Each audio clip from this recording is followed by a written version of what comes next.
Great. Let me get your views on, the decision that all contracts going forward will be awarded in Ghana cedis. Yes. Good policy? So, in principle, yes.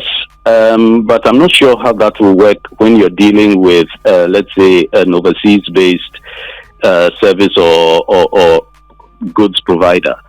I understand the thrust of it, because obviously the cedi is the legal tender.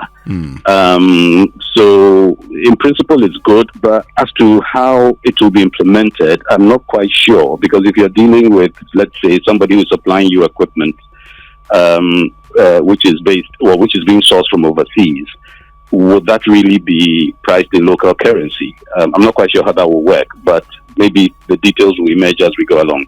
But in that case, for instance, if the equipment are purchased in dollars, the accounts would always make provision for exchange rate, variations, isn't it? I guess I thought. Well, I understood that to be more like a measure to help stabilize the cedi and to reduce the volatility of the cedi. So less of an accounting issue in terms of whether you'd be making exchange gains or losses. But I understood that to be a measure to reduce the demand for dollars in the economy, which kind of leads to volatility.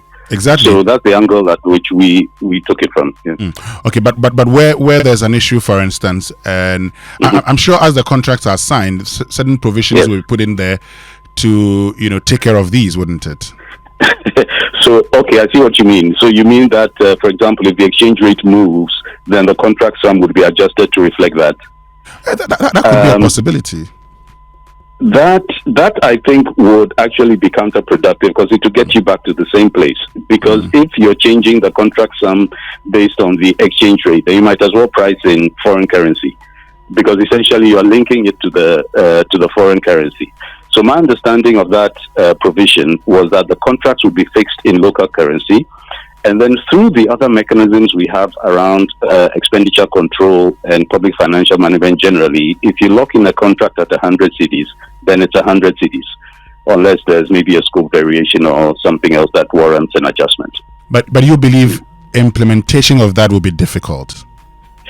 Yeah, I'm not quite sure. I'm not saying it's difficult, but I think it needs some careful thought as to how you'd actually manage that. Because as currencies move on global markets, I'm not sure how that will impact on service providers and folks who are providing goods and products to the government.